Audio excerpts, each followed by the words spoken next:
अस्सलाम वालेकुम, welcome to my channel. तो आज की इस वीडियो में हम बात करेंगे जनरल बैंकिंग ऑफिसर OG3 के पास पेपर्स के बारे से। OG3 की जो पोस्ट है पंजाब प्रोविंशियल कोऑपरेटिव बैंक में, उसके लिए जब आप अप्लाई करते हैं, जो आपका टेस्ट होता है, उस टेस्ट में कौन कौन से क्वेश्चन आते हैं और कौन कौन से MCQ होते हैं, उसको कैसे हमने आंसर करना है, तमाम आज की इस वीडियो में हम देखेंगे। तो जो लोग भी चैनल पर फर्स्ट टाइम आ रहे हैं, काइंडली चैनल को सब्सक्राइब कर लीजिएगा और बेल आइकन के बटन को प्रेस कर लीजिएगा। तो सबसे पहले टेस्ट पैटर्न की तक बात की जाए, पिछले जितने भी पेपर हुए हैं उसमें जो है MCQs पेपर आए हैं, यानी कि MCQs आए हैं जिसको आपने सेलेक्ट करना होता है। मोस्टली एक सेक्शन होता है मैथ्स का, जिसमें कुछ बेसिक्स लेके एडवांस तक के क्वेश्चन आते हैं। कुछ नॉर्मली बेसिक से होते हैं, सम मल्टीप्लाई वाले, कुछ एडवांस लेवल के थोड़े बहुत होते हैं, वो आज हम MCQs में देखेंगे।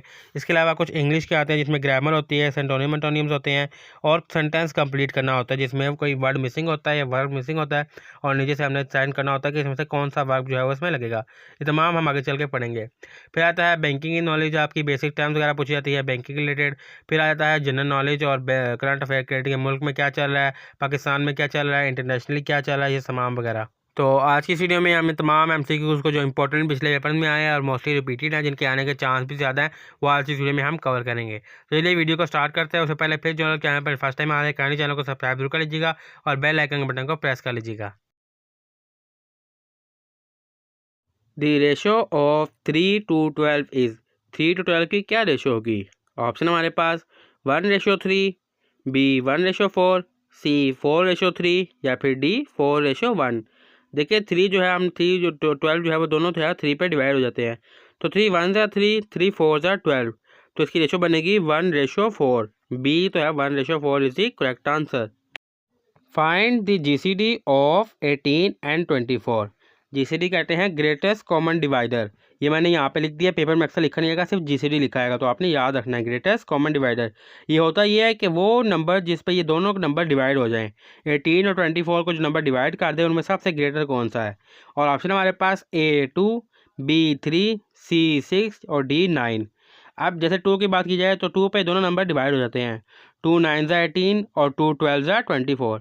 इस तरह 3 की बात की जाए तो 3 पे भी डिवाइड हो जाते हैं, 3 6 ज़ा 18, 3 7 ज़ा 24। फिर आ जाता है हमारे पास 6 पे भी डिवाइड हो जाते हैं, 6 3 ज़ा 18, 6 4 ज़ा 24। और 9 की बात की जाए तो 9 पे दोनों डिवाइड नहीं होते, 9 2 ज़ा 18 तो होगा, लेकिन 9 3 ज़ा 27 हो जाएगा, 24 नहीं। तो 2 3 और 6 ये तीनों पे डिवाइड हो जाते हैं, तो इनमें से सबसे ग्रेटर जो है वो 6 है, तो 6 इसमें आएगा ग्रेटेस्ट जो है DCD हमारा आंसर। तो इसमें से 6 जो है वो सबसे ग्रेटर है जो इन दोनों को डिवाइड करता है, तो C is the correct answer. The solution to the equation, इस इक्वेशन को सॉल्व करें। 4x इज इक्वल टू 28, 4 को x से मल्टीप्लाई करें तो 28 आए। और ऑप्शन हमारे पास A6, B4, C7 या फिर D9। अगर हम 4 को 6 से करते हैं, 4 6 ज़ा 24, और अगर हम 4 को 4 से करते हैं तो 4 4 ज़ा 16। 4 को अगर हम 7 से करते हैं, 4 7 ज़ा 28, तो C is the correct answer, 4 7 ज़ा 28। If 12 is divided by a number and the result is 3, what is the number? अगर 12 को डिवाइड किया गया एक नंबर से तो हमारे पास रिजल्ट आया है 3, तो वो नंबर क्या होगा? ऑप्शन हमारे पास A3, B4, C5 या फिर D6। तो अगर हम 12 को 3 से डिवाइड करते हैं तो हमारे पास आता है 3 4 ज़ा 12, तो 3 जो है B is the correct answer, 3 4 ज़ा 12। If an angle in a parallelogram is 60 degree, what is the measure of is opposite angle? अगर एक एंगल जो पैरेललोग्राम में है उसका 60 डिग्री है, तो सेकंड एंगल उसका ऑपोजिट एंगल कितना होगा? ऑप्शन हमारे पास A 60 degree, B 90 degree, C 120 degree या फिर D 180 डिग्री। अगर तो एक एंगल जो है उसका 60 डिग्री है पैरेललोग्राम में, तो उसका सेकंड एंगल भी जो है वो 60 डिग्री पर ही होगा, तो A is the correct answer, 60 degree. What is the decimal form of 3/4? 3/4 की डेसिमल फॉर्म क्या होगी? ऑप्शन हमारे पास A 0.25, B 0.5, C 0.75 या फिर D 1.25। यानी कि 3/4 मतलब 3 हिस्से हैं 4 में से, और इसमें से जो है 0.75 जो है वो 3 हिस्से हैं 1 में से, तो C जो है हमारे पास करेक्ट आंसर है 0.75, क्योंकि 0.25 जो है वो 1/4 है और 0.5 जो है वो 1/2 है, दो में से एक हिस्सा। तो इस तरह जो 3/4 है, तो 0.75 हमारे पास करेक्ट आंसर है। If 6x is equal to 54 then x is, अगर हम 6 को मल्टीप्लाई करें x से साथ तो हमारे पास 54 आ रहा है, तो x की जो है कौन सी वैल्यू होगी? ऑप्शन हमारे पास A 7, B 8, C 9 या फिर D 10। अगर हम 6 को 7 से मल्टीप्लाई करें तो हमारे पास आता है 6 7 42, 8 से करें तो 48, 9 से करें तो 54, तो मतलब 9 जो है वो करेक्ट आंसर है। C is the correct answer. 6 9 ज़ा 54। If a is equal to 6 and b is equal to 2, what is the value of a square minus b square? और ऑप्शन हमारे पास a 28, b 32, c 34 या फिर d 38। तो simply हम values को put करेंगे। a स्क्वायर की जगह हम 6 डालेंगे, 6 6 ज़ा 36, और b की जगह 2 डालेंगे, 2 2 ज़ा 4। 36 में से 4 को माइनस करें तो हमारे पास आंसर बचेगा 32। तो b is the correct answer 32। If x ratio y is equal to 3 ratio 5, then 2x ratio 2y is. अगर x रेशो y यानी कि x की वैल्यू 3 है और y की वैल्यू 5 है, तो 2x रेशो 2y की वैल्यू क्या होगी? ऑप्शन हमारे पास 1 ratio 2, b 2 ratio 3, c 3 ratio 5 या फिर d 5 रेशो 4। देखिए 2 2 जो है वो आपस में कटिंग हो जाएगा या अपोजिट साइड पे जाकर डिवाइड हो जाएगा। तो सिंपली यह है कि 3 रेशो 5 जो है हमारे पास same as it is 3 ratio 5 रह जाएगी। तो C is the correct answer 3 ratio 5। या अगर आप चाहें तो मल्टीप्लिकेशन भी कर सकते हैं। 2 3 ज़ा 6 हो गया, 2 5 ज़ा 10 हो गया, फिर 2 पे डिवाइड करें, 2 3 ज़ा यानी कि 6 आ गया और 2 5 ज़ा 10 आ गया। तो वापस हमें 3 रेशो 5 ही देखने को मिलती है। तो C is the correct answer. How much seconds are there in 2 hours? 2 घंटे के अंदर कितने सेकेंड होते हैं? ऑप्शन हमारे पास ए 1200, बी 2400, सी 3600 या फिर डी 7200। एक घंटे के अंदर 60 मिनट होते हैं और हर मिनट के अंदर 60 सेकंड होते हैं। तो सबसे पहले हमने 60 को जो है वो 60 से मल्टीप्लाई करना है, तो हमारे पास एक घंटे के आ जाएंगे। तो 60 60 दा 3600 यानी कि 3600 हमारे पास एक घंटे के अंदर सेकंड्स आ गए। और 2 घंटे के लिए 2 घंटे से हम मल्टीप्लाई करें तो हमारे पास आ जाता है 7200। तो D is the correct answer 7200। If 12 plus x is equal to 25 then x is. अगर 12 के साथ एक वैल्यू ऐड करें तो 25 आ जाएगा। तो सिंपली हमने 25 में से 12 को माइनस करना है। और ऑप्शन हमारे पास ए 11, बी 12, सी 13 या फिर डी 14। तो 12 प्लस 13 इज इक्वल टू 25। तो C is the correct answer. 12 plus 13 is equal to 25। Solve करें इस इक्वेशन को। 18 divided by bracket open 3 multiply 2 bracket close. और ऑप्शन हमारे पास ए 2, बी 3, सी 12 या फिर डी 18। जो भी वैल्यू ब्रैकेट के अंदर होती है हमने उसको फर्स्ट में सॉल्व करना होता है। तो 3 को पहले मल्टीप्लाई करेंगे 2 से, 3 2 ज़ा 6, फिर 6 को डिवाइड करेंगे 18 पे, 6 3 ज़ा 18। तो बी में हमारे पास 3 आंसर है। तो B is the correct answer 3। Convert 0.75 to a percentage. 0.75 को परसेंटेज में कन्वर्ट करें। और ऑप्शन हमारे पास ए 0.75%, बी 7.5%, सी 75% या फिर डी 750%।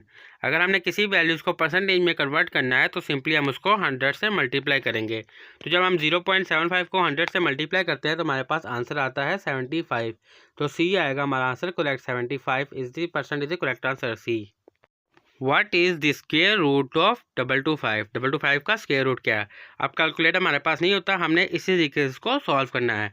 ऑप्शन हमारे पास ए 12, बी 15, सी 18 और डी 25। तो स्क्वायर रूट निकालने के लिए सिंपल हल है। जैसे हम 12 को निकालना है तो 12 को मल्टीप्लाई करेंगे 10 से, 12 10 ज़ा 120, फिर हम 12 को 2 से मल्टीप्लाई करेंगे तो हमारे पास बन गया 24। तो 120 प्लस 24 बन गया 144। तो 12 मतलब ए हमारे पास रॉन्ग है, नहीं है। सेकंड आ जाता है बी 15। 15 को करेंगे 10 से तो 150, 15 को करेंगे 5 से तो हमारे पास गया 75। तो 150 प्लस 75 तो हमारे पास बन गया 225। तो B is the correct answer. 15 15 ज़ा 225। The perimeter of a square with the side length of 6 centimetre. एक स्क्वायर का पैरामीटर कितना होगा जबकि उसकी एक साइड जो है वो 6 सेंटीमीटर है? ऑप्शन हमारे पास ए 12 सेंटीमीटर, बी 16 सेंटीमीटर, सी 24 सेंटीमीटर या फिर डी 36 सेंटीमीटर। अगर एक लाइन जो है वो 6 सेंटीमीटर है और स्क्वायर की जो है वो 4 साइड्स होती है, यानी कि डब्बे की बॉक्स की 4 साइडें होती है, तो 6 को मल्टीप्लाई करेंगे 4 से, तो 6 4 ज़ा 24। तो C is the correct answer 24 centimetre. If the radius of a circle is double its area become. अगर एक सर्कल का जो रेडियस है वो डबल हो जाए तो उसका एरिया कितना हो जाएगा? ऑप्शन हमारे पास ए ट्वाइस एज मच, डबल हो जाएगा, बी 4 टाइम एज मच, 4 गुना हो जाएगा, सी हाफ एज मच, उससे आधा हो जाएगा, या फिर डी स्टे द सेम, उतना ही रहेगा। तो दुरुस्त आंसर इस हमारे पास बी 4 टाइम एज मच, उसका 4 गुना हो जाएगा उसका area. If x is equal to 2 and y is equal to 5, then the value of x cube plus y cube is. अगर x की वैल्यू 2 है और y की 5 है तो x क्यूब और y क्यूब को प्लस करें तो वैल्यू क्या आएगी हमारे पास। ऑप्शन हमारे पास A 120, B 123, C 133 या फिर D 145। अगर हम एक्स स्क्र करें तो हमें सेम वैल्यूज़ को हमने मल्टीप्लाई करना होता है। जैसे एक्स स्क्र आया 2 × 2 4, और अगर हम क्यूब आ जाए तो हमने सेम वैल्यू जो ऐड होती है उसको सेम वैल्यू से दोबारा मल्टीप्लाई करना होता है। जैसे आ गया 2 × 2 4, 4 2 8। इसी तरह 5 को करें 5 5 25, 25 5 125। तो हमने जो है दोनों को ऐड कर देना है। 125 और 8 कितना हो गया 133। तो C is the correct answer 133। Simplify 25% of 80। 80 का जो हमने 25% निकालना है। ऑप्शन हमारे पास A 15, B 20, C 25 या फिर D 30। सिंपली अगर हमने 80 का 25% निकालना है तो हमने 80 को डिवाइड करना है 4 पे, यानी कि उसके 4 हिस्से कर देने हैं। तो दुरुस्त आंसर हमारे पास निकलेगा B 20, क्योंकि 20 20 40, 40 और 40 80। तो 80 का जो 25% है वो उसका चौथा हिस्सा है, वो है 20। तो B is the correct answer. What is the probability of rolling a 3 on a fair 6-sided die? यानी कि अगर आप लूडो खेलें तो उसमें हम गोटी फेंकते हैं जिसमें 6 यानी कि ऑप्शन होते हैं 1 से लेकर 6 तक। अगर हम उसको यानी कि टेबल पे फेंकें तो 3 का आने का चांस जो है वो कितने फ़ीसद है। ऑप्शन हमारे पास A 1/2, B 1/3, C 1/5 या फिर D 1/6। तो दुरुस्त आंसर है हमारे पास D 1/6, क्योंकि उसमें 6 हिस्से होते हैं 1 से लेकर 6 तक। तो 6 में से कोई भी आ सकते हैं, तो 3 का आने चांस जो है वो 1/6 है। अगर हम इसको डबल करें तो 2/12 आएगा, यानी कि 2 बार फेंके तो 2 चांस हमारे पास, एक 1/6 आ जाएगा हमारे पास। Correct answer D is the correct answer 1/6। If a car travel at 60 km/h, how far it go in 1.5 hour. अगर एक गाड़ी 1 घंटे में 60 किलोमीटर चलती है तो वह 1.5 घंटे में कितना चलेगी। ऑप्शन हमारे पास A 60 kilometre, B 90 kilometre, C 120 kilometre या फिर D 180 किलोमीटर। अगर एक गाड़ी 1 घंटे में 60 किलोमीटर चल रही है तो सिंपली हमने उसको 1.5 से मल्टीप्लाई कर लेना है। तो करेक्ट आंसर हमारे पास निकलेगा 90। 60 प्लस हाफ घंटे का 30, 60 प्लस 30 90 किलोमीटर। तो B is the correct answer 90 kilometre. The value of 5 + 3 under bracket multiply 2 is. इस इक्वेशन को हमने सॉल्व करना है और ऑप्शन हमारे पास A 8, B 10, C 12 या फिर D 16। जो ब्रैकेट के अंदर वैल्यूज होती है सबसे पहले हमने उसको करना होता है सॉल्व। तो 5 + 3 8, 8 को मल्टीप्लाई करेंगे 2 से तो हमारे पास आ गया 16। अगर हम इसी तरीके से सॉल्व करें विदाउट ब्रैकेट तो हमारे पास आ जाता है 3 × 2 6, 6 + 5 11। तो ये हमारे पास नहीं है। सबसे पहले हमने ब्रैकेट जो है उसको हमने क्लोज करना होता है। तो 5 + 3 8, फिर हमने 2 से मल्टीप्लाई करना है तो हमारे पास आ गया 16। तो D is the correct answer 16। If x is equal to 3 and y is equal to 4 then the value of x² + y² is. अगर x की वैल्यू 3 है और y की 4 है तो x² और y² को हम प्लस करें तो हमारे पास क्या वैल्यू आएगी। ऑप्शन हमारे पास A 9, B 12, C 16 या फिर D 25। स्क्वायर निकालने के लिए x को यानी कि 3 को हम मल्टीप्लाई करेंगे 3 से तो 3 3 = 9। y का स्क्वायर निकालने के लिए 4 4 को मल्टीप्लाई करेंगे 4 4 = 16। तो 16 + 9 हमारे पास आ गया 25। तो डी में हमारे पास 25 है, तो D is the correct answer 25। 15% of 300 is. 300 का हमने 15% निकालना है। ऑप्शन हमारे पास A 35, B 40, C 45 या फिर D 50। 15% निकालने के लिए सिंपली पहले हमने इसका 10% निकालना है। तो 300 का 10% हो गया 30, और 30 को अगर हम हाफ़ कर दें तो हमारे पास 5% आ जाएगा, यानी कि 15। तो 30 + 15 टोटल हमारे पास हो गया 15%। 30 + 15 45। तो C is the correct answer 45। Find the average of this number. इस नंबर की एवरेज फाइंड करें 5, 10, 15, 20 एंड 25। और ऑप्शन हमारे पास A 10, B 15, C 20 या फिर D 25। एवरेज कहते हैं sum of all values divided by number of values, यानी कि ये 5 वैल्यूज़ है, इनको हमने सम करना है और 5 पे डिवाइड करना है।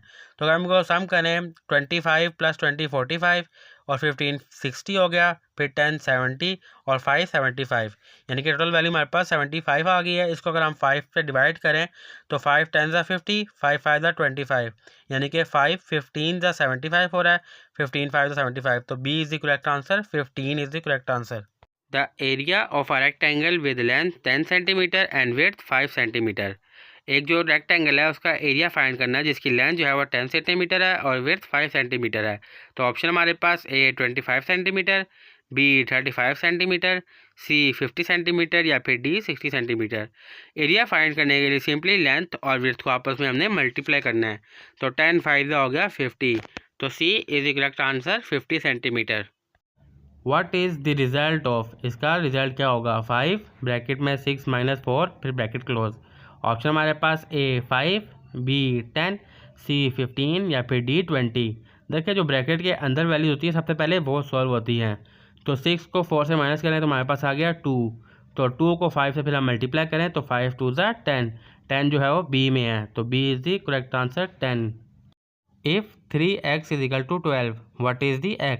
अगर हम 3 को x से मल्टीप्लाई करें तो हमारे पास 12 आंसर आ रहा है। तो x की वैल्यू क्या होगी? ऑप्शन हमारे पास ए 4, बी 5, सी 6 या फिर डी 7। तो सबसे छोटी वाली वैल्यू ऐड करें, ए वाली जो है वो 4 है, तो 3 4 ज़ा 12। तो x की वैल्यू होगी हमारे पास 4। ए जो है वो करेक्ट आंसर है 4। What is the superlative form of good. Good की जो है वो सुपरलेटिव फॉर्म क्या होगी? ऑप्शन हमारे पास A better, B goodest, C best या फिर डी गुड। तो करेक्ट आंसर है हमारे पास सी, बेस्ट जो है वो सुपरलेटिव फॉर्म है गुड की। Filling the blanks, she sings blank than her sister. Blank में क्या आएगा? ऑप्शन हमारे पास A better, B best, C good या फिर डी मोर गुड। अब अगर हम सेंटेंस को देखें तो कंपेयर किया जा रहा है कि वो जो है अपनी सिस्टर से यानी कि अच्छा गाती है, तो इसमें लगेगा बेटर देन, क्योंकि ना बेस्ट आएगा ना गुड आएगा ना मोर गुड, क्योंकि दो बंदों के दरमियान कंपेयर हो रहा है। तो she sings better than her sister, वो अपनी सिस्टर से अच्छा गाती है। बेस्ट नहीं होगा ना गुड होगा। गुड होगा अगर हम सिंगल का करें, यहाँ पे कंपैरिजन चल रहा है तो ए आएगा better. Choose the correct spelling of definitely. ये चार ऑप्शन हमारे पास डेफिनेटली के। अब इनमें से हमने जो है वो करेक्ट वाले को फाइंड करने हैं। तो चारों को देखें तो हमें जो करेक्ट वाले मिलते हैं वो है B, DEFINIETLY definitely. Identify the noun in this sentence. Her happiness was evident. इसमें से हमने नाउन को फाइंड करना है। और नाउन क्या है इसमें? ऑप्शन हमारे पास ए हर, बी वॉज, सी हैप्पीनेस या फिर डी एविडेंट। तो करेक्ट आंसर है हमारे पास सी, इसमें नाउन जो है वो हैप्पीनेस है। What is the superlative form of bad. Bad की जो है वो सुपरलेटिव फॉर्म क्या होगी? ऑप्शन हमारे पास A better, B baddest, C worse या फिर डी वर्स्ट। तो करेक्ट आंसर है हमारे पास डी, बैड की जो सुपरलेटिव फॉर्म होगी वो होगी worst. Choose the correct word to complete this sentence. सही वर्ड को जो है सिलेक्ट करें। This book is blank interesting that one. एक किताब जो है वो दूसरी वाली से ज़्यादा इंटरेस्टिंग है, तो ब्लैंक में क्या आएगा? ए मोर, बी मोस्ट, सी मच या फिर डी सो। जो एक बुक है वो दूसरी से ज़्यादा इंटरेस्टिंग है तो इसके लिए मोर आएगा। ए जो है हमारे पास करेक्ट आंसर है। This book is more interesting that one. ये किताब जो है वो दूसरी वाली से ज़्यादा इंटरेस्टिंग है। विच sentence uses the correct subject work agreement. इनमें से कौन सा सेंटेंस जो है वो करेक्ट है जिसने सब्जेक्ट और वर्क को ठीक तरीके से लिखा है? ऑप्शन हमारे पास A the team play well, B the team are playing well, C the team have play well या फिर D the team plays well. तो दुरुस्त आंसर है हमारे पास D, the team plays well. Choose the correct spelling. इनमें से correct spelling को जो हमने चूज़ करना है, और स्पेलिंग हमारे पास चार हैं डिसाइसिव के। अब इसमें से जो है करेक्ट वाला है वो है बी, DECISIVE। या आपने याद रखना decisive DECISIVE। Identify the एंटोनियम्स of frequent. Frequent का जो हमने एंटोनियम फाइंड करना है। एंटोनियम कहते हैं ऑपोजिट अल्फाज को, और फ्रीक्वेंट होता है कि अभी रिसेंटली या रिपीटेडली होता है ऑप्शन। और ऑप्शन हमारे पास A rare, B regular, C often या फिर डी यूजुअल। तो इसका जो एंटोनियम है फ्रीक्वेंट का वो है A rare. Select the correct form of verb. She blank to the store yesterday. Blank में क्या आएगा? ऑप्शन हमारे पास A go, B went, C goes या फिर डी गोन। यस्टरडे की बात हो रही है, मतलब पास की बात हो रही है। तो पास में जो होता है वो गो की सेकंड फॉर्म लगती है। सेकंड फॉर्म होती है गो, वेंट, गोन। तो सेकंड फॉर्म होगी हमारे पास went. She went to the store yesterday. She went to the store yesterday. Which sentence is in the passive voice. इनमें से कौन सा जुमला जो है पैसिव वॉइस है? पैसिव वॉइस कहते हैं सेंटेंस को रिवर्स कर देना, नाउन वर्ब हो गया रिवर्स करके। और ऑप्शन हमारे पास A she cook dinner, B dinner was cook by her, C she is cooking dinner, या फिर डी शी कुक्स डिनर। इसमें से एक ही सेंटेंस है जो कि रिवर्स हुआ है, वो है B dinner was cook by her, जिसने शी को जो है वो हर में कन्वर्ट कर दिया, रिवर्स कर दिया सेंटेंस को। और एक्टिव वॉइस वैसे वैसे ये होते हैं कि सेंटेंस को बिल्कुल रिवर्स कर देना। तो B is the correct answer, dinner was cook by her. Choose the correct synonyms for silent. Silent के लिए हमने करेक्ट सिनोनिम्स को इनमें से चूज करना है। और ऑप्शन हमारे पास ए नॉइसी, बी क्वाइट, सी लाउड, या फिर डी टॉलकेटिव। तो सिनोनिम जो होता है वो वर्ड का जो है वो सेम मीनिंग वाले यानी कि अल्फाज होते हैं जिनके सेम अल्फाज का मतलब जो है वो सेम निकल रहा हो। तो साइलेंट का मतलब होता है खामोश होना। और इन चार ऑप्शन में से क्वाइट जो है उसका मकसद भी होता है कि खामोश होना। तो बी जो है वो इसमें इसका सिनोनिम्स है। बाकी तीन जो है वो इसके एंटोनियम्स है यानी कि ऑपोजिट है, शोर वाले हैं, नॉइसी, लाउड, ये सारे ऑपोजिट है। सिनोनियम यानी कि हम मायनी अल्फाज। तो साइलेंट का सिनोनिम्स है quiet. Choose the correct article for this sentence. I bought blank umbrella yesterday. अब ब्लैंक में क्या आएगा? ऑप्शन हमारे पास A, B an, C the, या फिर डी दे। तो दुरुस्त आंसर है हमारे पास B, I bought an umbrella yesterday. ना ए आएगा, ना दी, ना they. I bought an umbrella yesterday. Choose the correct form of verb. करेक्ट फॉर्म ऑफ वर्ब को चूज करें। They blank the meeting next Monday. The blank में क्या आएगा? ऑप्शन हमारे पास A have, B having, C had, या फिर डी विल हैव।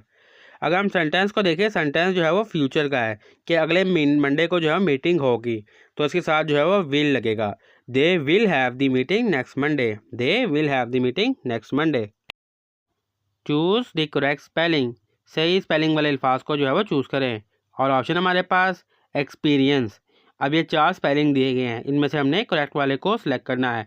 तो सी की स्पेलिंग जो है वो बिल्कुल करेक्ट है, EXPRINC, experience. Choose the correct form of verb to complete this sentence. इस सेंटेंस को कंप्लीट करने के लिए करेक्ट फॉर्म ऑफ वर्ब को सिलेक्ट करें। She blank the answer to the question. इस ब्लैंक में क्या आएगा? ऑप्शन हमारे पास A know, she know the answer, B knowing, she knowing the answer, C knows, she knows the answer, या फिर D known, she known the answer. तो correct answer इसमें हमारे पास सी, इसको जवाब पता है, she knows the answer to the question. Identify the antonym of expand. Expand का एंटोनियम फाइंड करें। एंटोनियम कहते हैं रिवर्स को यानी कि ऑपोजिट को। और ऑप्शन हमारे पास ए इनलार्ज, बी स्ट्रेच, सी एक्सटेंड, या फिर डी कॉन्ट्रैक्ट। एनलार्ज और एक्सटेंड जो है मतलब सेम ही है, फैलाओ। स्ट्रेच का मतलब भी फैलाओ होता है और एक्सटेंड का मतलब भी फैलाना। जबकि डी का मतलब है रिवर्स करना, कॉन्ट्रैक्ट। तो D is the antonym of expand. तो D is the correct answer, क्योंकि बाकी तीन जो है वो इसके सिनोनियम्स है, सेम मीनिंग वाले अल्फाज हैं। What part of sentence is quick in this sentence. इस जुमले में क्विक क्या है? She took a quick shower. और ऑप्शन हमारे पास ए एडवर्ब है, बी नाउन है, सी एडजेक्टिव है, या फिर डी प्रोनाउन है। तो दुरुस्त आंसर है हमारे पास सी, क्विक जो है इसमें एडजेक्टिव है। Identify the antonym of brave. Brave बहादुरी का जो है वो एंटोनियम फाइंड करें। एंटोनियम कहते हैं ऑपोजिट अल्फाज को। ऑप्शन हमारे पास ए करेज, बी फियरफुल, सी बोल्ड, और डी स्ट्रॉन्ग। तो देखें इसमें से जो है ब्रेव का ऑपोजिट आ रहा है बी फियरफुल यानी कि डरा हुआ। जबकि ए करेज हौसले वाला है, सी बोल्ड बहादुर, और स्ट्रॉन्ग भी जो है वो बहादुरी के किस्से में आता है। तो इनमें से इसका ऑपोजिट जो है वो बी है, fearful.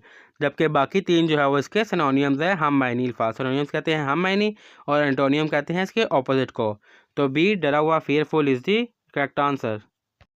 Filling the blanks. The book was written blank a famous author. ये किताब जो है एक फेमस ऑथर ने लिखी है। और ऑप्शन हमारे पास ए बाय, बी विद, सी इन, या फिर डी फॉर। अगर एक फेमस बुक यानी कि बात हो रही है कि बुक जो है फेमस ऑथर ने लिखी है, तो हमारे पास करेक्ट आएगा by. The book was written by a famous author. By a famous author के एक फेमस ऑथर ने ये बुक जो है वो लिखी है। तो A is the correct answer. Choose the correct synonyms for courage. Courage का जो है करेक्ट सिनोनियम फाइंड करें। सिनोनियम्स कहते हैं हम मायनी अल्फाज को। ऑप्शन हमारे पास A fear, B weakness, C bravery, या फिर डी कवर्डाइज। आप देखिए करेज कहते हैं हौसले को, और इनमें से ब्रेवरी जो है उसका मतलब भी होता है हौसला। जबकि बाकी तीन जो है फियर, वीकनेस, ये कमज़ोरी की इलामत है। ये इसके एंटोनियम्स हैं। तो सिनोनियम्स होगा इसका सी ब्रेवरी।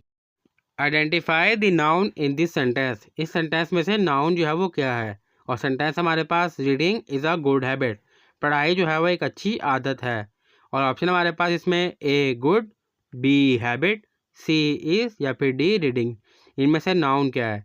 नाउन मेन चीज़ होती है जिस पे मेन फोकस हो रहा हो, जैसे पढ़ाई जो है वो एक अच्छी आदत है, तो हैबिट जो है वो नाउन है, हमारे पास आदत है, यानी कि जिस पे फोकस किया जा रहा है उसको नाउन कहते हैं। अगर आपने नाउन प्रोनाउन पढ़े तो आप ये सेंटेंस इजीली सॉल्व कर सकते हैं। Reading is a good habit, habit जो हमारे पास नाउन आ गया है। Choose the correct synonyms for generous. Generous का जो है करेक्ट सिनोनियम में फाइंड करना है। ऑप्शन हमारे पास A stingy, B kind, C mean या फिर डी रूड। जेनोरियस कहते हैं हम्बल को, यानी कि एक अच्छे इंसान को, तो इसका सिनोनियम मिलता जुलता होगा, जैसे काइंड हो गया। बी जो है इसका करेक्ट आंसर है, क्योंकि सी यानी कि मीन और रूड ये सारे जो है इसके ऑपोजिट है, एंटोनियम्स हैं। तो जेनोरियस कहते हैं हम्बल इंसान को, तो इससे हो गया हमारे पास B kind. The scientists finding were blank by the peer review committee।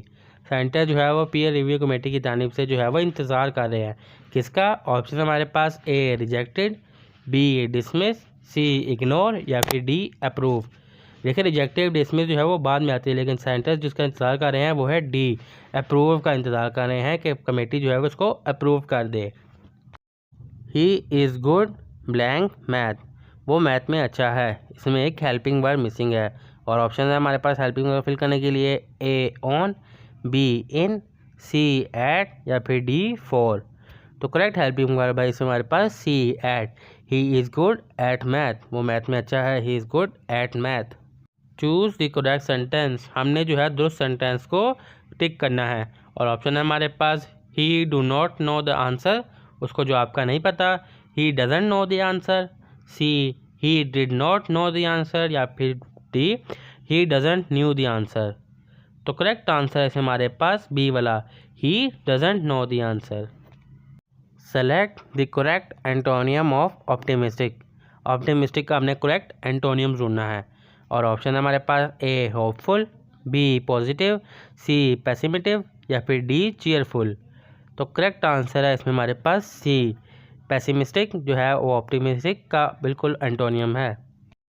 Identify the sentence with the correct tense, उस जुमले को सिलेक्ट करें जिसका टेंस जो है वो बिल्कुल ठीक हो। और ऑप्शन हमारे पास A I am studying when she called, I was studying when she called, I were studying when she called, I study when she called. यानी कि मैं जब पढ़ रहा था तब मुझे उसने बुलाया, तो इसमें करेक्ट है सेकंड वाला, आई वॉज स्टडिंग, मैं पढ़ रहा था, व्हेन शी कॉल्ड, जब उसने मुझे बुलाया।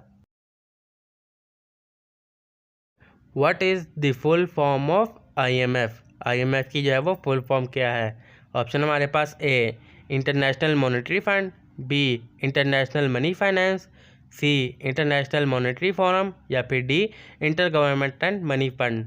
तो करेक्ट आंसर है इसमें हमारे पास A International Monetary Fund. What is a bank primary source of income? Bank का जो है वो प्राइमरी सोर्स ऑफ इनकम क्या है? ऑप्शन हमारे पास ए कस्टमर का deposit, B interest on loan, C service charges या फिर डी करेंसी एक्सचेंज फीस। तो करेक्ट आंसर है हमारे पास बी इंटरेस्ट ऑन लोन जो है वो मेन और प्राइमरी फंक्शन है जिससे आमदनी होती है बैंक की। Which financial statement show a bank assets liabilities and equity? वो कौन सा स्टेटमेंट होता है जो शो करता है कि बैंक के पास कितने एसेट्स हैं, लायबिलिटीज़ हैं, कितने उधार है, इक्विटी सब कुछ? तो ऑप्शन हमारे पास ए इनकम स्टेटमेंट से, बी कैश फ्लो स्टेटमेंट से, सी बैलेंस शीट से या फिर D profit and loss statement से। तो करेक्ट आंसर है इसमें हमारे पास सी बैलेंस शीट। बैलेंस शीट से पता लगता है कि बैंक के पास कितने एसेट्स, लायबिलिटीज़ और इक्विटीज़ हैं। What does forex stand for? Forex जो है वो किसके लिए स्टैंड करता है, उसकी फुल फॉर्म क्या है? ऑप्शन हमारे पास A foreign exchange market, B forward exchange rate, C fix exchange rate या फिर डी फॉरेन एक्सपोर्ट रेट। तो करेक्ट आंसर है हमारे पास A foreign exchange market. The Islamic banking concept in Pakistan operate base on, Pakistan में जो इस्लामिक बैंकिंग का कानून है वो किसके ऊपर बेस है? ऑप्शन हमारे पास ए फिक्स इंटरेस्ट रेट पर, B profit and loss sharing पर, सी स्टेट कंट्रोल या फिर डी फॉरेन इन्वेस्टमेंट। तो करेक्ट आंसर है हमारे पास B profit and loss sharing, यानी कि जितना प्रॉफिट होगा लॉस होगा वो तमाम शेयर किया जाएगा। Which is the largest commercial bank in Pakistan by assets? असासे के लिहाज से पाकिस्तान का सबसे बड़ा बैंक कौन सा है? ऑप्शन हमारे पास A Allied Bank, B United Bank, C National Bank या फिर डी बैंक अल-फलाह। तो करेक्ट आंसर है इसमें हमारे पास C, National bank of Pakistan is largest commercial bank by assets. Which of the following is the central bank of Pakistan? इनमें से कौन सा बैंक जो है पाकिस्तान का सेंट्रल बैंक है? ऑप्शन हमारे पास A Habib bank Limited, B United Bank Limited, C state bank of Pakistan या फिर D National bank of Pakistan. तो करेक्ट आंसर है इसमें हमारे पास C, state bank of Pakistan जो है वो सेंट्रल बैंक है। Which type of bank account is generally open for business purpose? इनमें से कौन सा अकाउंट है जो बिजनेस पर्पज़ के लिए ओपन किया जाता है? ऑप्शन हमारे पास A saving account, B current account, C fix deposit account या फिर डी रिकरिंग डिपॉजिट अकाउंट। तो करेक्ट आंसर है इसमें हमारे पास बी, करंट अकाउंट जो है वो बिजनेस पर्पज़ के लिए ओपन किया जाता है। What does ATM stand for in banking? Banking में जो ATM मशीन लगी होती है उसका फुल फॉर्म क्या होता है? ऑप्शन हमारे पास A automatic teller machine, B automatic transfer machine, C automatic transaction machine या फिर डी एनी टाइम मनी। तो करेक्ट आंसर है इसमें हमारे पास A automatic teller machine. What does interest rate mean? Interest rate का मतलब क्या होता है? ऑप्शन हमारे पास the fee paid per currency exchange, currency exchange के लिए जो फीस दी जाए उस वो होती है। The cost of boring money, उधार लेने के ऊपर जो हमें रकम देनी पड़ती है वो होती है। सी है जी the cost of issuing a bond, bond issue करने की जो कीमत होती है वो होती है। या फिर the fee for banking service, banking जो सर्विस की अपनी फ़ीस लेता है, अपने चार्जेस लेता है वो होती है। देखिए इंटरेस्ट रेट होता है कि आपने किसी से पैसे उधार लिए हैं, उसके बाद जो उसके ऊपर जो आपने कॉस्ट अदा करनी है वो होती है interest rate. Interest rate mean कि आपने किसी 1 लाख रुपये उधार लिया और वापस ने कहा कि 1,10,000 लेंगे, तो 10,000 जो है वो हमारा इंटरेस्ट हुआ। Which is an example of a secure loan? Secure loan की कौन सी मिसाल है इनमें से? ऑप्शन हमारे पास A personal loan, B credit card loan, C overdraft या फिर D home mortgage. Home mortgage होता है घर के लिए लिया गया जो लोन होता है। तो इनमें से जो सबसे सिक्योर है वो डी है, होम मोर्टगेज। जो घर के लिए लोन लिया हो वो सबसे सिक्योर होता है। Which rate is decided by the central bank? Central bank इनमें से कौन सा रेट को डिसाइड करता है? फिक्स डिपॉजिट रेट को, रेपो रेट को, इंटरेस्ट रेट ऑन सेविंग यानी कि सेविंग को जो इंटरेस्ट होता है उस रेट को, या सर्विस चार्जेस को? इनमें से किसको जो है वो सेंट्रल बैंक जो है वो डिसाइड करता है? तो करेक्ट आंसर है इसमें हमारे पास बी, रेपो रेट जो है वो सेंट्रल बैंक की जानिब से डिसाइड किए जाते हैं कि रेपो रेट जो है वो क्या होगा। In Pakistan, what is the maximum insurance cover provided by the Deposit Protection Corporation (DPC) per depositor per month? यानी कि पाकिस्तान में जो है सबसे ज़्यादा मैक्सिमम इंश्योरेंस कवर जो है वो कितनी है? ऑप्शन हमारे पास 1 लाख, 2 लाख, 3 लाख या फिर 5 लाख। तो दुरुस्त आंसर है हमारे पास डी, 5 लाख तक की जो है वो इंश्योरेंस कवर प्रोवाइडर है। What does AML stand for? AML जो है वो बैंकिंग लैंग्वेज में किस लिए यूज़ होता है? ऑप्शन हमारे पास automatic money lending, anti money laundering या फिर एडवांस मॉर्गेज लोन और एक्टिव मॉनेटरी लिक्विडिटी। तो दुरुस्त आंसर है हमारे पास B, anti money laundering. AML stand for anti money laundering. Which of the following is a negotiable instrument? इनमें से कौन सा इंस्ट्रूमेंट जो है वो निगोशिएबल है? निगोशिएबल कहते हैं इजीली आगे किसी भी अफराद को ट्रांसफ़र कर सकते हैं। ऑप्शन हमारे पास a loan document, a cheque, a fix deposit receipt या फिर अ डिमांड ड्राफ्ट। चेक जो है वो नेगोशिएबल इंस्ट्रूमेंट है क्योंकि चेक जो है हम किसी भी शख्स को इजीली जो है आगे ट्रांसफ़र कर सकते हैं, किसी को भी दे सकते हैं। तो चेक जो है वो नेगोशिएबल इंस्ट्रूमेंट है। What is the full form of NEFT? NEFT की जो है फुल फॉर्म क्या है? ऑप्शन हमारे पास national economic fund transfer, network enable financial transfer, national electronic fund transfer या फिर इनमें से कोई नहीं।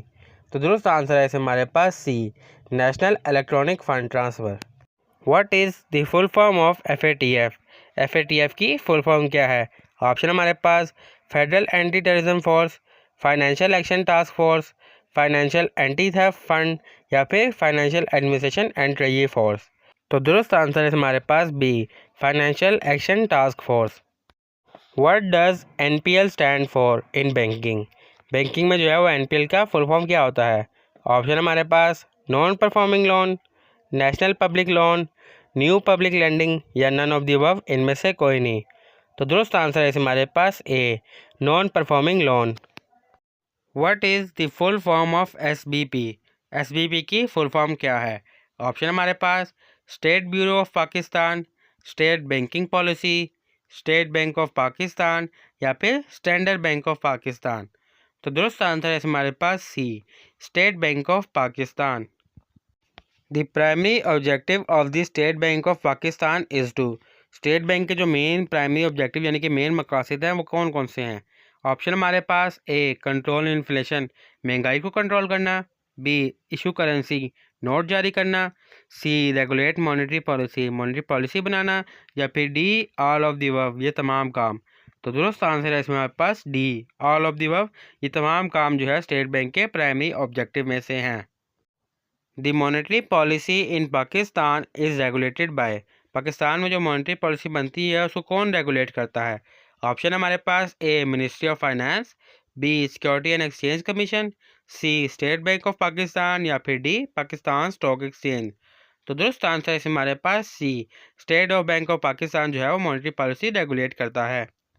The foreign exchange regulation in Pakistan are govern bye.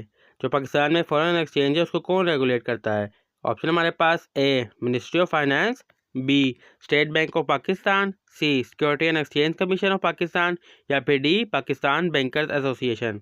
तो दुरुस्त आंसर है हमारे पास B, state bank of Pakistan जो है वो फॉरेन एक्सचेंज को रेगुलेट करता है। The central directorate of national saving in Pakistan is responsible for. जो CDNS है पाकिस्तान में वो किस चीज़ का रिस्पॉन्सिबल है?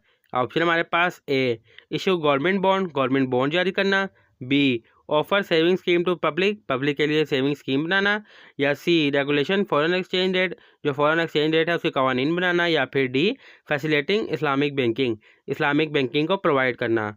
तो दुरुस्त आंसर है हमारे पास बी, CDNS का काम है कि वो ऑफ़र करे सेविंग स्कीम पब्लिक के लिए जो अवेलेबल हैं। The national payment system in Pakistan is operated by. जो नेशनल पेमेंट सिस्टम होता है पाकिस्तान में वो कौन ऑपरेट करता है? ऑप्शन हमारे पास A, ministry of finance, B, Pakistani post, C, state bank of Pakistan या फिर डी, पाकिस्तान स्टॉक एक्सचेंज। तो दुरुस्त आंसर है हमारे पास C, state bank of Pakistan जो है वो नेशनल पेमेंट सिस्टम को ऑपरेट करता है। The Pakistan stock exchange PSX is located in. Pakistan stock exchange है वो कहाँ पर लोकेटेड है यानी कि कहाँ पे वाक़ है? ऑप्शन हमारे पास ए, इस्लामाबाद, बी, कराची, सी, लाहौर या फिर D, Peshawar.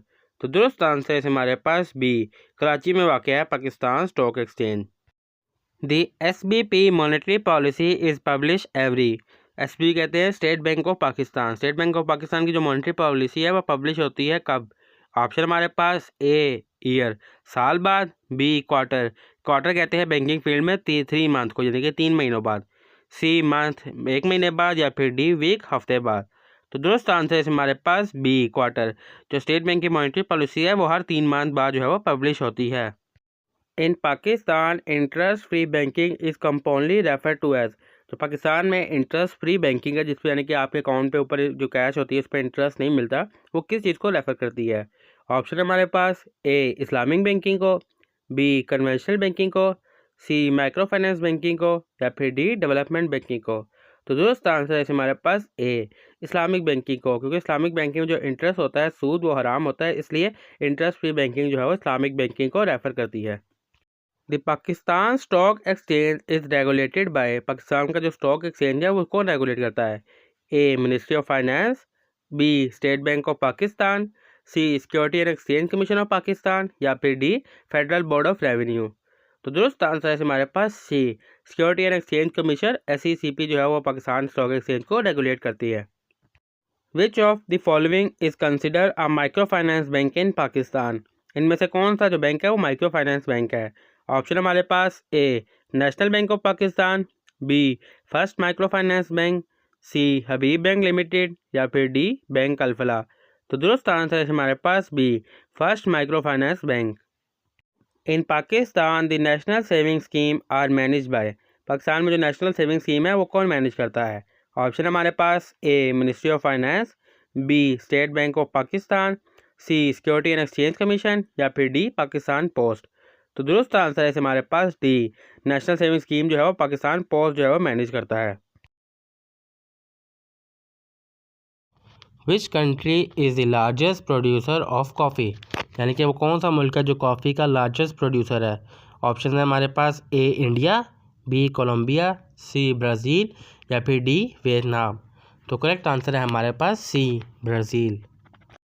Which vitamin is essential for blood clotting, यानी कि ब्लड को क्लॉटिंग के लिए कौन सा विटामिन जो है वो ज़रूरी होता है। तो ऑप्शन है हमारे पास vitamin A, vitamin B, vitamin C या फिर vitamin K.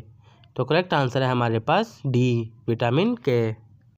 Which instrument is use to measure temperature, यानी कि हम अपना टेम्परेचर जब मेजर करते हैं तो उसको हम किस इंस्ट्रूमेंट के ज़रिए मेजर करते हैं।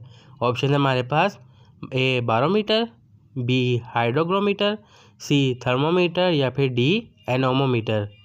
तो करेक्ट आंसर है हमारे पास सी थर्मोमीटर।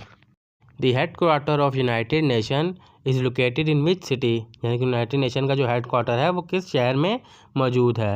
ऑप्शन है हमारे पास A Geneva, B Paris, C New York या फिर डी लंदन। तो करेक्ट आंसर है हमारे पास C New York. Which is the national language of Pakistan, यानी कि पाकिस्तान की जो कौमी ज़ुबान है वो कौन सी है। ऑप्शन है हमारे पास ए इंग्लिश, बी पंजाबी, सी उर्दू या फिर डी सिंधी। और करेक्ट आंसर है हमारे पास इसमें C Urdu. What does NATO stand for, NATO जो है वो अमेरिका की बहुत बड़ी मशहूर कंपनी है, तो उसका फुल फॉर्म क्या है।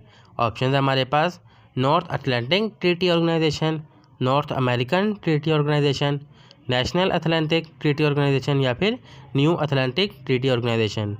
तो करेक्ट आंसर है हमारे पास फर्स्ट वाला North Atlantic treaty organisation. What is the hardest natural substance on earth, यानी कि दुनिया में ऐसी कौन सी जो हार्डेस्ट नेचुरल सब्सटेन मौजूद है। ऑप्शन है हमारे पास A gold, B diamond, C iron या फिर डी स्टील। तो करेक्ट आंसर है हमारे पास बी डायमंड।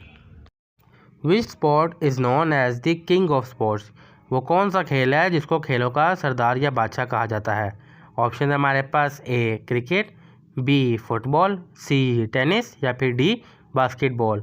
तो करेक्ट आंसर है इसमें हमारे पास B football. Which city is known as the financial capital of Pakistan, Pakistan का वो कौन सा शहर है जो फाइनेंशियल कैपिटल के नाम से जाना जाता है। ऑप्शन है हमारे पास ए इस्लामाबाद, बी लाहौर, सी कराची या फिर डी फैसलाबाद। तो करेक्ट आंसर है इसमें हमारे पास सी कराची, कराची जो है वो फाइनेंशियल कैपिटल है पाकिस्तान का। विच is the longest mountain range in the world, यानी कि कौन सी माउंटेन की जो है वो लॉन्गेस्ट रेंज है। ऑप्शन है हमारे पास A Andes, B Rockies, C Himalayas या फिर डी एल्पस। और करेक्ट आंसर है हमारे पास इसमें A Andes. Which city is famous for its blue mosque, वो कौन सा शहर है जो ब्लू मस्जिद की वजह से मशहूर है। ऑप्शन है हमारे पास A Mecca, B Istanbul, C Dubai या फिर डी कायरो। और करेक्ट आंसर है इसमें हमारे पास B Istanbul. Which element is donated by the chemical symbol O, यानी कि ओ जो है वो किस एलिमेंट का केमिकल सिंबल है। ऑप्शन है हमारे पास A gold, B oxygen, C osmium या फिर डी ओजोन। और करेक्ट आंसर है हमारे पास बी ओ जो है वो ऑक्सीजन का एलिमेंट यानी कि सिंबल है, element symbol. Who was the first president of Pakistan, Pakistan का जो पहले सदर थे वो कौन थे। ऑप्शन है हमारे पास ए मोहम्मद अली जिन्ना, बी इस्कंदर मिर्ज़ा, सी लियाकत अली ख़ान या फिर डी अयूब ख़ान। और करेक्ट आंसर है इसमें हमारे पास B Iskander Mirza. Which country is known as the land of the rising sun, वो कौन सा मुल्क है जिसको राइजिंग सन का लैंड कहा जाता है। ऑप्शन है हमारे पास A China, B Japan, C South Korea या फिर डी थाईलैंड। और करेक्ट आंसर है इसमें हमारे पास B Japan. Which planet has the most moon, वो कौन सा सियारा है जिसके पास सबसे ज़्यादा चांद हैं। ऑप्शन है हमारे पास A Jupiter, B Saturn, C Uranus या फिर डी नेपटून। और करेक्ट आंसर है इसमें हमारे पास A Jupiter. The Nobel peace prize is awarded in which city, यानी कि जो नोबेल इनाम होता है वो किस शहर में दिया जाता है। ऑप्शन है हमारे पास A Stockholm, B Oslo, C Geneva या फिर डी बर्लिन। और करेक्ट आंसर है इसमें हमारे पास B Oslo. What is the most spoken language in the world, वो कौन सी ज़ुबान है पूरी दुनिया में जो सबसे ज़्यादा बोली जाती है? ऑप्शन है हमारे पास A Spanish, B English, C Hindi या फिर डी मैंड्रिन। और करेक्ट आंसर है इसमें हमारे पास डी मैंड्रिन।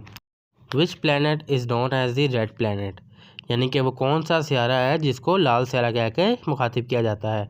ऑप्शन है हमारे पास A Mars, B Jupiter, C Venus या फिर डी मरकरी। तो करेक्ट आंसर है हमारे पास ए मार्स, क्योंकि वो सूरज के बहुत ज़्यादा करीब है। What is the currency of Japan, Japan की करेंसी का नाम क्या है? ऑप्शन है हमारे पास A won, B yen, C yuan या डी रिंगिट। और करेक्ट आंसर है हमारे पास B yen. The smallest bone in the human body is located in the, यानी कि हमारे जो शरीर में जिस्म में वो कौन सी हिस्सा है जिसमें सबसे छोटी जो है वो हड्डी पाई जाती है? ऑप्शन है हमारे पास ए हैंड, बी ईयर कान, सी फुट पाँव या फिर डी नोज नाक। करेक्ट आंसर है इसमें हमारे पास बी ईयर, कान में जो है वो सबसे छोटी हड्डी पाई जाती है। Who was the first female prime minister of Pakistan, यानी कि पाकिस्तान की पहले ही फीमेल प्राइम मिनिस्टर कौन थी? ऑप्शन है हमारे पास ए फातिमा जिन्ना, बी बेनज़ीर भुट्टो, सी हिना रब्बानी खान या फिर डी आसमा जहांगीर। और करेक्ट आंसर है हमारे पास इसमें B Benazir Bhutto. Which animal is known as the ship of the desert, यानी कि वो कौन सा जानवर है जिसको सहरा का शिप कहा जाता है? ऑप्शन है हमारे पास ए elephant, B camel, sea horse या फिर डी डोंकी। और करेक्ट आंसर है इसमें हमारे पास बी कैमल, कैमल को जो है वो सहरा का शिप कहा जाता है। The international court of justice is headquarter इन, यानी कि इंटरनेशनल कोर्ट ऑफ जस्टिस का हेडक्वार्टर कहाँ पे वाक़या है? ऑप्शन है हमारे पास ए न्यूयॉर्क में, बी जेनेवा में, सी द हैंग्यू में या फिर डी वियना में। करेक्ट आंसर है इसमें हमारे पास सी द हैंग्यू में। What is the official language of Brazil, Brazil की जो है वो कौमी ज़ुबान कौन सी है? ऑप्शन है हमारे पास A Spanish, B French, C English या फिर डी पोर्तुगीज़। तो करेक्ट आंसर है इसमें हमारे पास D Portuguese. What is the capital of Australia, Australia का जो है वो कैपिटल सिटी कौन सा है? ऑप्शन है हमारे पास A Sydney, B Melbourne, C Canberra या फिर डी ब्रिस्बेन। तो करेक्ट आंसर है इसमें हमारे पास C Canberra. The World Trade Organization WTO was founded in which year, जो वर्ल्ड ट्रेड ऑर्गेनाइजेशन है WTO वो कब बनी? ऑप्शन है हमारे पास 1948 में, 1995 में, 1972 में या फिर 1985 में। तो करेक्ट आंसर है इसमें हमारे पास 1995 में। The World Health Organization WHO is headquarter in, WHO headquarter जो है वो कहाँ पर है? ऑप्शन है हमारे पास ए न्यूयॉर्क में, बी जेनेवा में, सी लंदन में या फिर डी पेरिस में। तो करेक्ट आंसर है इसमें हमारे पास बी जेनेवा में। What is the primary focus of the Paris agreement, Paris agreement जो हुआ था उसका प्राइमरी फोकस किस चीज़ पे था? ऑप्शन है हमारे पास A trade regulation, B climate change, C military cooperation या फिर डी ह्यूमन राइट्स। तो करेक्ट आंसर इसमें हमारे पास बी क्लाइमेट चेंज जो था वो प्राइमरी फोकस था। Which country recently launch the first ever mission to study the sun, वो कौन सा मुल्क है जिसने सबसे पहले जो है वो लॉन्च किया है अपना मिशन सन को जो है वो स्टडी करने के लिए? ऑप्शन हमारे पास ए USA, बी चाइना, सी इंडिया या फिर डी जापान। तो करेक्ट आंसर है इसमें हमारे पास ए USA ने लॉन्च किया है। Which country will host the 2024 summer Olympics, अभी हुए नहीं है तो पूछ रहे हैं कि 2024 के समर ओलंपिक्स है वो कौन सा मुल्क जो है वो होस्ट करेगा? ऑप्शन है हमारे पास A China, B France, C Japan या फिर डी यूनाइटेड स्टेट। तो करेक्ट आंसर है इसमें हमारे पास B France. Who is the current foreign minister of Pakistan as of August 2024 तक अब तक? तो ऑप्शन है हमारे पास A Shah Mahmood Qureshi, B Bilawal Bhutto Zardari, C Makhdoom Shahabuddin या फिर डी हिना रब्बानी खान। तो करेक्ट आंसर है इसमें हमारे पास बी बिलावल भुट्टो सरदारी अगस्त 2024 अभी तक। The capital of Saudi Arabia is, Saudi Arabia का जो है वो कैपिटल कौन सा शहर है? ऑप्शन है हमारे पास ए रियाद है, बी जद्दा, सी मक्का या फिर डी मदीना। तो करेक्ट आंसर है हमारे पास इसमें ए, रियाद।